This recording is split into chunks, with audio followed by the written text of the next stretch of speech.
Hi friends, இதயம் சீரியலில் 3rd October எபிசோடில் என்ன நடக்குதுன்னு இப்போ நம்ம பார்க்கலாம். இதயம் சீரியல் பற்றின அப்டேட்ஸ் தெரிஞ்சுக்க என்னோடய சேனலை சப்ஸ்கிரைப் பண்ணி வச்சுக்கோங்க. இப்போ ஆதியும் தமிழும் வந்து பேசிகிட்டு இருக்காங்க. அப்போ தமிழ் சொல்கிறா, ஆண்டாள் அத்தையும் அழகர் மாமாவும் நீங்களும் அம்மாவும் சேரணும் தானே இப்போ ஆசைப்படுறாங்க, அதனால் நம்ம அவங்கக்கிட்ட சொன்னால் என்னப்பா அப்படின்னு சொல்லி கேட்குறா.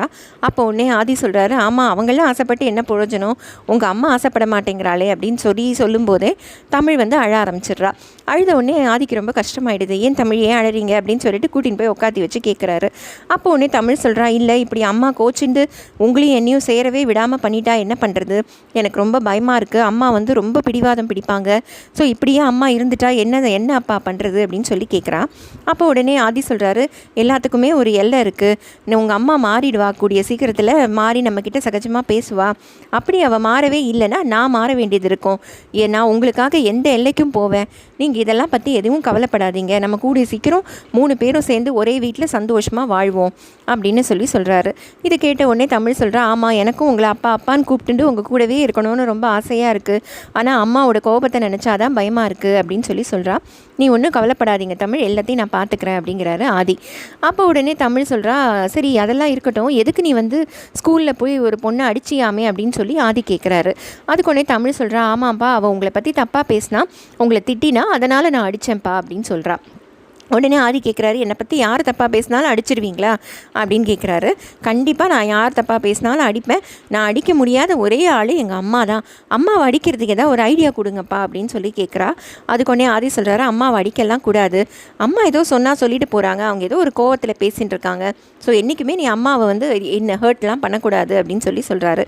இது கேட்ட உடனே தமிழ் சொல்கிறா, சரிப்பா நீங்கள் சொன்னதுனால நான் அம்மாவை அடிக்கிற முடிவை வாபஸ் வாங்கிக்கிறேன், எனக்கு பசிக்குதுப்பா, இன்றைக்கி உங்களோடவே நான் சாப்பிட்டேமா அப்படின்னு சொல்லி கேட்குறா.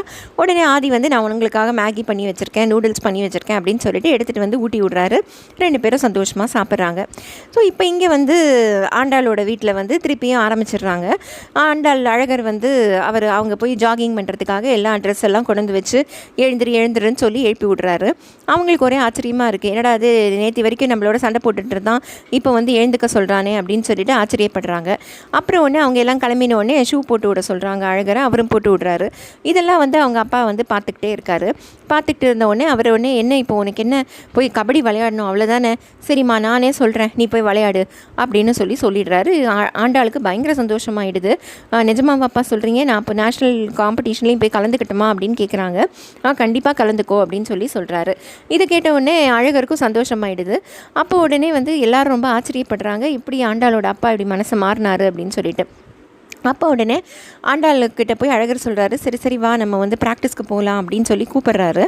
அப்போ உடனே வந்து ஆண்டாள் சொல்கிறா, அதெல்லாம் அப்பா தான் இப்போ தான் பர்மிஷன் கொடுத்துட்டாருல்ல, இனிமேல் எனக்கு யாரோட தயவும் வேண்டாம், நான் பாட்டுக்கு ஜாலியாக போய் ப்ராக்டிஸ் பண்ணுவேன் அப்படின்னு சொல்லிட்டு அழகரை கைட்டி விட்டுட்டு இவங்க மட்டும் ப்ராக்டிஸ் பண்ண போயிடுறாங்க. உடனே பாரதி வந்து சொல்கிறாங்க, பார்த்தீங்களா இப்போ வந்து ஆண்டாளோட அப்பாவே வந்து பர்மிஷன் கொடுத்துட்டாரு, அவர் எவ்வளோ மனசு மாறிட்டாரு பாருங்க அப்படின்னு சொல்கிறாங்க பாரதி. உடனே அழகர் சொல்கிறாரு, அதெல்லாம் ஒன்றும் இல்லை, என்னை வெறுப்பேற்றுறதுக்காக தான் வந்து அவங்க அப்பா இப்படி பர்மிஷன் கொடுத்துருக்காரு, எப்படியும் நாங்கள் நல்லா ப்ராக்டிஸ் பண்ணுறோன்னு அவருக்கு தெரிஞ்சு போச்சு, இவ எப்படி செலக்ட் ஆகிடுவானோ அவருக்கு தெரிஞ்சு போச்சு, அப்புறமா வந்து உறவு கொண்டாடினா நல்லா இருக்காதுன்னு இப்போவே பர்மிஷன் கொடுத்து உறவு கொண்டாடுறாரு, வேறு ஒன்றும் இல்லைங்க, இல்லை சிஸ்டர் அப்படின்லாம் சொல்கிறாரு. அப்புறம் உடனே அவர் வந்து, நான் ஒரு பூந்தோட்டமே வந்து நெஞ்சில் வளர்த்து வச்சுருக்கேன் ஆண்டாளுக்காக, அவளுக்காக தான் தண்ணி விட்டு எல்லாத்தையும் வளர்த்து வச்சுருக்கேன், நான் என்றைக்கும் அவன் மேலே அன்பாக தான் இருக்கேன், அவள் தான் ஒரு நேரம் வந்து அன்பாக பேசுகிறா, ஒரு நேரம் வந்து தெலுங்கு பட வில்லி மாதிரி என்னை போட்டு அடிக்கிறா, மற்றபடி நான் எப்பவும் ஒரே மாதிரி தான் இருக்கேன் அப்படிங்கிறாரு அழகர். உடனே நம்ம பாரதி சொல்கிறாங்க, சரி என்னவா இருந்தாலும் அவளை கைவிட்டுறாதீங்க அப்படின்னு சொல்கிறாங்க. ஸோ இதெல்லாம் நடந்துகிட்டு இருக்கும்போதே இந்த பக்கம் ஆண்டாளோட அப்பா என்ன பண்ணுறாரு, ஒரு டிவி சேனல்லேருந்து 2 பேரை கூட்டிகிட்டு வந்து ஆண்டாளை வந்து அழகரை பற்றி கல்யாணத்துக்கு முன்னாடி நடந்ததெல்லாம் சொல்கிறாரு. அழகர் வந்து தூக்கிட்டு போனது, இவங்களை கட்டாயத்தை கல்யாணம் பண்ணிக்கிட்டது, இந்த மாதிரி எல்லா விஷயத்தையும் சொல்கிறாரு. சொல்லி அவனுக்கு ஓட்டே போடக்கூடாது அப்படின்னு சொல்லி பேச வைக்கிறாரு. ஸோ ஆண்டாளும் வந்து வேறு வழி இல்லாமல் நடந்தது எல்லாத்தையும் சொல்லிவிட்டு, நீங்கள் எல்லோரும் ஓட்டு போடுறதுக்கு முன்னாடி இவருக்கு ஓட்டு தான் போடணுமா அப்படின்னு யோசிச்சு செய்யுங்க அப்படிங்கிற மாதிரி சொல்லி ஒரு வீடியோ வந்து அந்த லோக்கல் சேனல்ஸ்லாம் டெலிகாஸ்ட் பண்ணுற மாதிரி பண்ணிடுறாரு ஆண்டாளோட அப்பா. இதை கேட்ட உடனே அழகருக்கு ரொம்ப கஷ்டமாயிடுது. அவர் உடனே அன்றைக்கி நைட்டு குடிச்சிட்டு வந்து கேட்குறாரு ஆண்டாளை பார்த்து, உண்மையாகவே சொல்லு, நான் இந்த வீட்டில் இருக்கட்டுமா இல்லை போயிட்டுமா? நீ உங்கள் அப்பாவும் மாறி மாறி என்னமோ பண்ணிக்கிட்டே இருக்கீங்க அப்படின்னு சொல்லி கேட்குறாரு. ஆண்டாளோட அம்மா வந்து பயங்கர சப்போர்ட்டிவாக இருக்காங்க அழகருக்கு. இந்த மாதிரி மாப்பிள்ளை நீங்கள் எதை பற்றியும் கவலைப்படாதீங்க, நீங்கள் இந்த வீட்டு மாப்பிள்ளை இல்லை, நீங்கள் என்னோடய பையன், நீங்கள் இப்படி குடிச்சு உடம்பெல்லாம் கெடுத்துக்காதீங்க, இவளுக்கும் இவன் அப்பாவுக்கும் வேறு வேலையே கிடையாது, இப்படிலாம் பண்ணிகிட்டு இருப்பாங்க, இதெல்லாம் நீங்கள் யோசிக்காதீங்க அப்படின்னு சொல்கிறாங்க. அவங்க உடனே சொல்கிறாங்க, நான் வந்து நாளைக்கே ஒரு சேனலை வர சொல்லியிருக்கேன் காசு கொடுத்து, அவங்க வந்த உடனே நீங்கள் பேசுங்க மாப்பிள்ளை, இவங்க சொன்னதெல்லாம் தப்புன்னு சொல்லி நீங்கள் பேசுங்க மாப்பிள்ளை அப்படின்னு சொல்கிறாங்க. அதுபடியே அடுத்த நாள் காலையில் வந்து அழகரை மீட் பண்ணுறதுக்காக அந்த லோக்கல் சேனல்லேருந்து வராங்க. இப்போ வந்து இவர் வந்து கூப்பிட்டுருக்கிறது மதுரை சேனல்லேருந்தே கூப்பிட்டுருக்காரு. ஸோ அவங்க வந்து பேட்டி எடுக்க வராங்க. ஸோ வந்தவுடனே நாங்கள் உங்கள் லோக்கல் சேனல்ஸ்லாம் பார்த்தோம், நீங்கள் வந்து உங்கள் ஒய்ஃப் வந்து உங்களை பற்றி ரொம்ப தப்பாக பேசியிருக்காங்க, அது ரொம்ப வைரலாக இருக்குது, அதை பற்றி நீங்கள் என்ன சொல்ல நினைக்கிறீங்க அப்படின்னு சொல்லி அழகரை கேட்குறாங்க.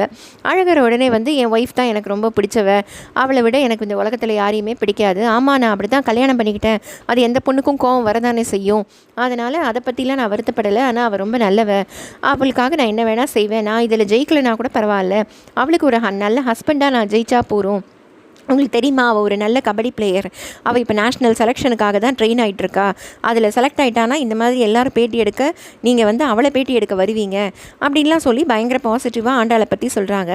அப்போ கடைசியில் அந்த நிருபர் கேட்குறாங்க, சரி உங்களுக்கு கடைசியாக உங்கள் ஒய்ஃப் கிட்ட ஏதாவது சொல்லணுமா அப்படின்னு கேட்குறாங்க. இவர் ஒன்று ஐ லவ் யூ டி பொண்டாட்டி அப்படின்னு சொல்கிறாரு ஆண்டாளை பார்த்து.